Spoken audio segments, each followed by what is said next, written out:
Hello there, I am Chris McLeod, aka Diagnostik80 from the Full Force podcast, and I'm looking at a very special top 10 of my favourite G.I. Joe characters that haven't seen the light of day in the modern era as yet. We still have JoeCon exclusives and one more final FSS to go, so we could still see these awesome characters in the 25th and up styling. By the way, I will be looking at the top 10 Cobras on the following video, so don't be all internet angry at the absence of bad guys on this list. Now let's begin, as you always should do in a top 10, with number 10.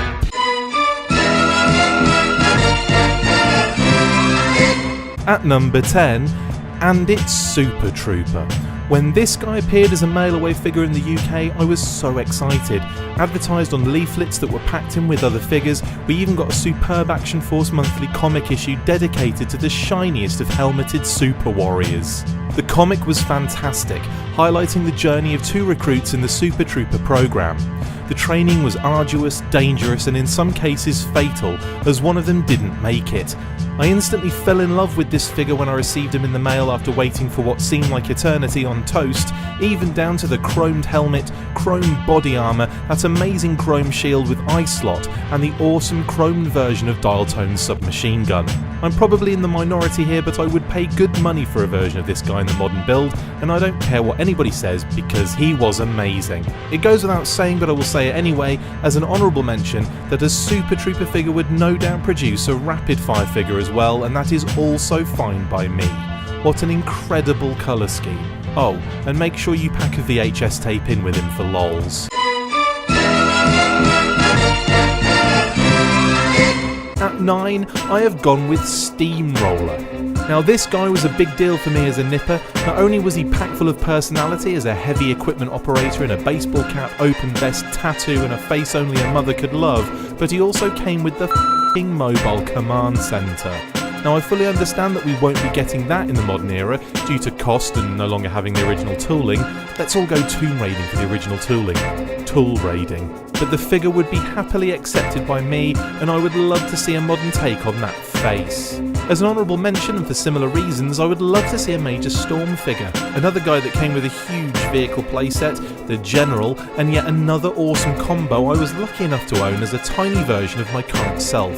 The club could even do a second version of him in their own 2003 deco from the Operation Anaconda set, but that's very doubtful now with the time left and remaining spots currently open.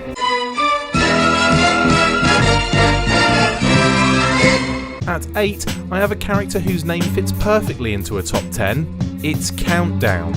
I picked this guy up on a visit to the United States in 1989, and boy oh boy was I captivated by him. So not only did he look awesome in the form-fitting spacesuit, but he was packed with accessories and a backpack with string cables so complex the powers that be thought it necessary to give you an instruction breakdown on the actual card. In fact, I cut the file card off and made sure I cut high enough on the other side to make sure I kept that info as well. He was the first single-carded Joe to appear in space and third in total after you count the Defiant crew of Hardtop and Payload from the Defiant Space Shuttle playset.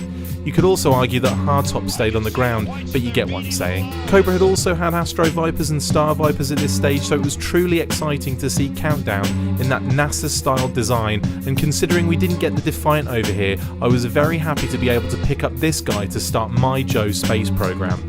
Incidentally, Action Force were miles ahead with Space Force, but we will save that for a different video. As an honourable mention, even though I already mentioned him, Payload would be an awesome modern figure, and he could keep Hardtop company, as he got his figure last year, and the entire Star Brigade, but that's an entire set in the making there that we will probably never see.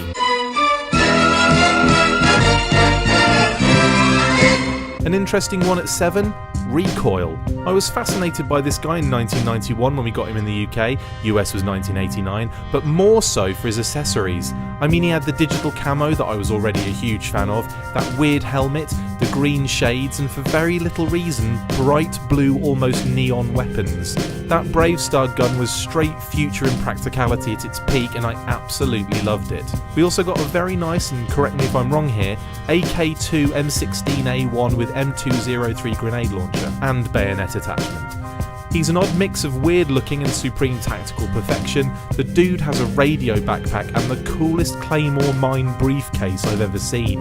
As a long-range recon patrolman, infantry and radio telephone operator, he was a welcome addition to the Joes and one that clearly stuck with me.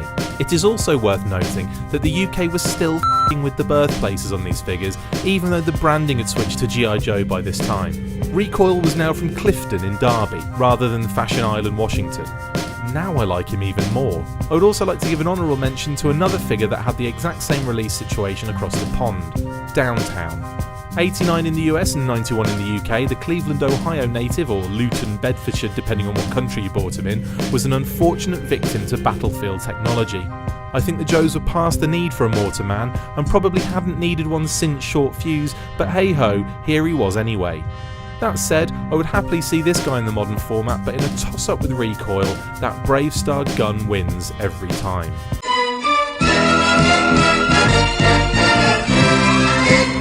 At 6, it's Backblast. Yet another 89/91 player, and the line's obligatory ridiculously large weapons specialist. This time the UK was happy to allow his original New York, so good they named it twice birthplace to stay the same. I had him, I loved him, I want him in the modern format along with that insanely impractical 3-tube missile launcher and Go Army t-shirt. Oh, and that weirdly huge knife that dangerously slots into the huge knife holder on his arm, please. Halfway there at 5 if my maths is correct, and it's the beefiest of all the medics, Stretcher. This guy is straight awesome. He even comes with his own version of Serpentor's air chariot, and they even managed to squeeze it all on a card. A 1990 release in the United States, discontinued in 91 and then released in the UK in 1992. Stretcher screamed at me when I saw that carded figure in the shop. The design, on point. The artwork, beautiful. The backstory, ex-Olympic weightlifter turned G.I. Joe battlefield medic and troop transportation specialist, genius. Accessories, all of them. He was amazing. Added yet another black character to the roster of an already hugely diverse cast, and gave us a man who, based on the Deke cartoon, was utterly pointless. As in, nobody was ever hit. I kid. He made a few appearances in the cartoon that should not be named, which made the guy even more appealing to me. The figure is still really solid, but I'm afraid that just won't do. I need an update stat. Get it? That was a medic joke. They say it in ER a lot. Or casualty. Shut up.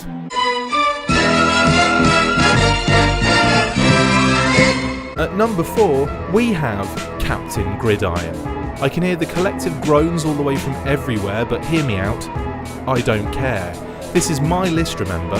All joking aside, I've always been a fan of American football. I say American football because that's what it should be called. Let's not get into the whole football soccer thing because it's ridiculous and childish and you.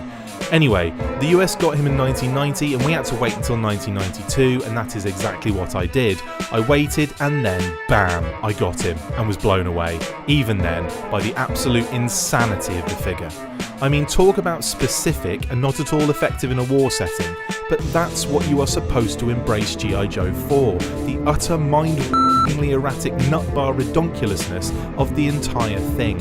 It was the mixture of NFL and the military that I just loved in this figure. The American football grenades, the hybrid military/NFL helmet and the elbow pads, and what the ever-living was that huge quad missile launcher weapon about. Crazy. It was so nuts that I want the club to conjure something up that matches that super mess of a figure in the modern format before we say goodbye to fun publications. It is worth noting that the UK got different card art for this release too. Very cool. I'm not going to mention the Deke cartoon again in this video, and I'm certainly not going to show any footage of that American football game the Joes had against Cobra, because life is way too short, and I'm honourably mentioning the fridge here because I was a huge Bears fan, and specifically the sweetness Walter Payton as a nipper, and even had his jersey in 1985 after they won the Super Bowl. I was aware of the fridge figure vaguely growing up, but it wasn't until very recently that I picked up that little grail from the good folks at Rogue Toys in Las Vegas. I would love to see William Perry in the modern format, and on some level wish that Walter Payton had joined the Joes as well.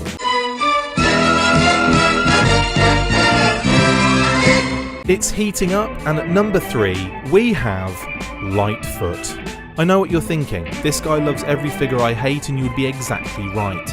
Embrace the insanity. That's what you have to do if you want to survive in the late 80s and 90s when navigating G.I. Joe land. The US got him in 88, we got him branded G.I. Joe the Action Force in 1990. As soon as I laid my eyes on this guy, I was hooked. Bright yellow? Okay. Impractical helmet? Sure. Gigantic backpack and remote gizmo for controlling a bright red battlefield robot? You had me at yellow. This dude, as a modern figure done right, would be the absolute best figure ever created in human history, hands down, and you know I'm right. So why at 3 then? Because I need 2 other guys more. But Lightfoot is my unofficial number 1. Come at me, bro. Perfect timing in the UK as they deal with the beast from the east of storms, and it's Blizzard at number 2. I received Gottlieb von Trapp, that's the UK carded name, for Christmas of '88, and he instantly became a favourite. The Austrian Arctic attack soldier from Leipzig, that's the UK carded birthplace, came with some incredible accessories, and that card art was boss. The backpack with handlebars was jarring at first until you build his weird ski vehicle, and the fact he can carry all of his gear is another high point for me. Lack of ski poles was always a bit weird, but it's totally acceptable when you realise he's got to put all his work in shooting people down hills. His appearance in the Euro-exclusive Tiger Force team only added to his allure for me, and now both versions have landed high on my list for the modern treatment. Whichever deco we get of this guy will be highly appreciated and happily accepted. Fingers crossed and inserted.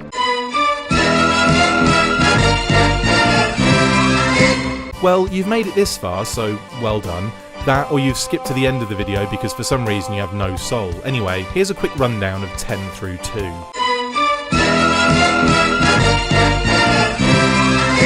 At 10, he's a polished super soldier that can take on an army of Cobras all at once, and by polished I mean someone actually polished him so you can see yourself in his helmet.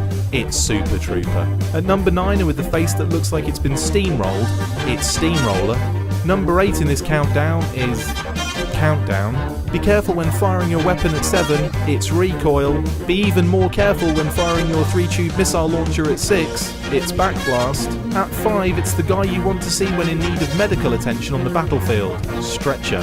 Insert every American football reference you can think of here, it's Captain Gridiron at 4th down and 10.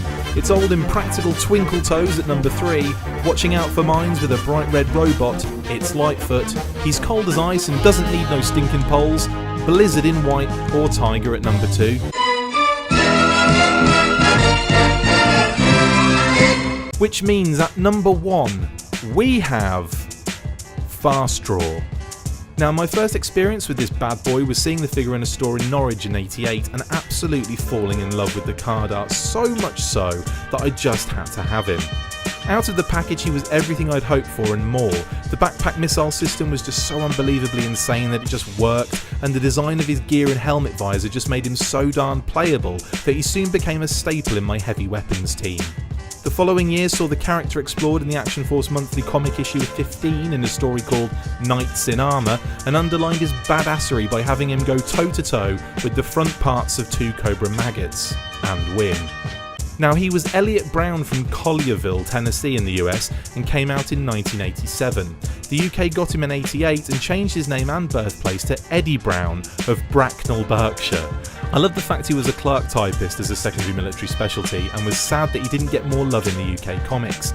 If we don't get this guy in the final throes of the club offerings, I will be severely disappointed, and will most probably have to build a custom of my own to fill the gap.